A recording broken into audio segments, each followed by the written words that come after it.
Hi, y'all, and welcome to the second gate in this Venus series. When Venus crosses the moon as her morning star self, we dive deeper into hell.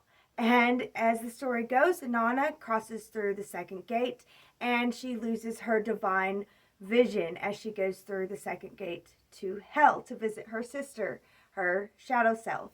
And as we go through these gates, we're looking at different parts of the chakra.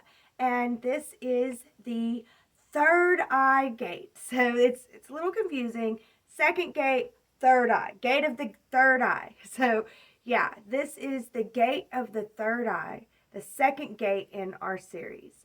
And the moon will cross Venus on March 28th, 2022. So that is the day that we will relinquish our stuff and we will see that we don't need our things to be our divine self and that our shadow self is just as beautiful as our divine self, hopefully. But yeah, so this is the gate of the third eye, and the third eye is our highest feminine self. It is the energy of our highest feminine. And with the feminine energy, there's three energies. There's the maiden, and there is the mother, and then there is the crone, the grandmother. So this would be the grandmother energy, the highest wisdom of feminine energy. You know, the third eye is located right here, and the color of the third eye is indigo. And the third eye helps us with our sleep, and it helps us dream. It's our imagination. It's our psychic abilities. And the third eye is also about beauty, because grandmothers also want to be beautiful, and grandmothers are beautiful. And yeah, it's about the highest feminine energy, wisdom and beauty and knowledge and grace. And yeah, that's what the third eye energy is all about. And the color for the third eye is indigo. And in this video, I'm going to go over signs that the third eye is not doing too well. And there are two ways that our third eye can get unbalanced. It's either overactive or underactive.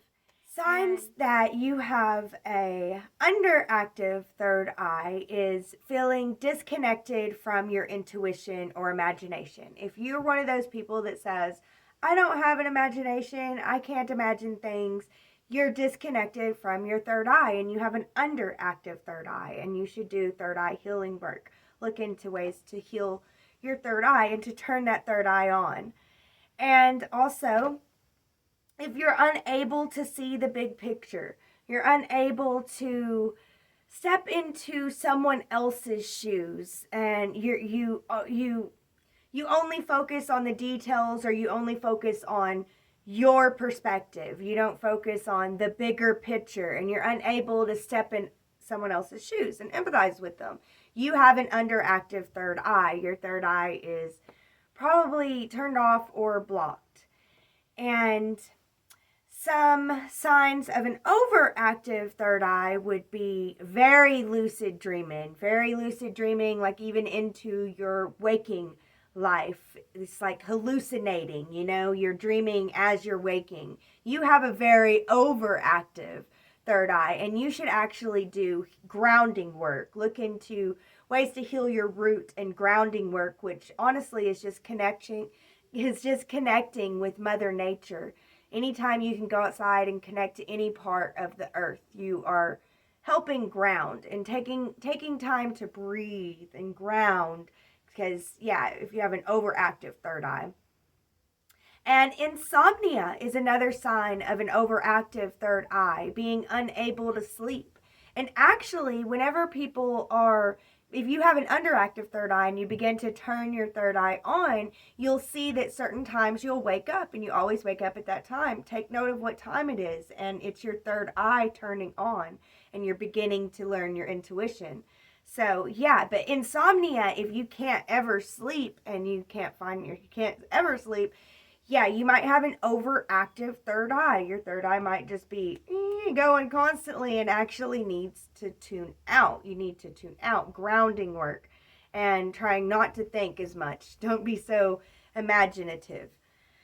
Okay, Also, and extreme mood swings are a sign of an overactive third eye. So if you're like going from hot to cold, happy to sad, and extreme mood swings. I'm not talking about like normal mood swings, like extreme mood swings that people that know you in your life would be like, what's going on? You're not acting normal. You might have an overactive third eye. And the fix for overactive is always grounding work. You want to get more into your root, more into your body, and less in your mind. So, yeah, but an underactive third eye, you would want to get more into your mind and less in your body. And then there are three physical signs that happen if you have a overactive or underactive third eye, and it presents itself just a little bit differently, but you can look for these physical signs to see if your third eye is healthy. um, Migraines, dizziness, and sinuses actually tell us a lot about our third eye. Our sinuses being clogged up, it means that your third eye is clogged, your third eye is blocked. And yeah, our sinuses are connected to our third eye and our third eye's ability to flow. So, and energy being able to flow around our third eye. And dizziness, feeling dizzy often, is a sign of an overactive or underactive third eye. And migraines, headaches, and migraines.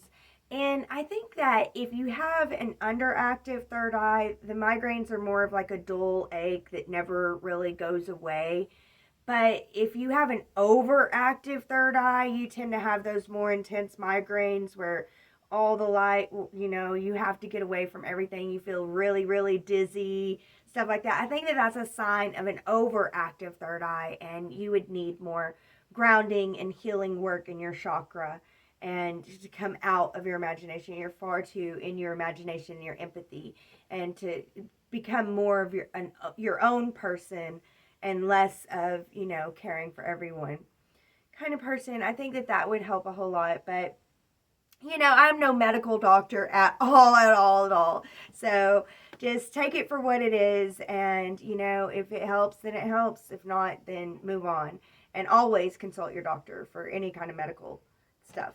But anyway, so those are signs that your third eye is either over or underactive, that you have a weak third eye and you need third eye healing. So now I would like to tell you about foods that heal the third eye and animals that help heal the third eye. About the foods that help the third eye, it's usually about the colors, but we've also found that foods with this type of color has like a chemical in it that actually helps your brain. So that is really, really cool about these foods. And also about third eye eating to heal your third eye. I wouldn't, again, I'm not a nutritionalist. I'm not saying you should eat any of this stuff, but it's really about the presentation. The third eye is about beauty and presenting in a wise, very graceful, and regal type of manner. So if you could go to like one of those fancy restaurants where they present their food really well, just taking in the presentation of the food is very healing for our third eye. Just taking in the beauty of it all.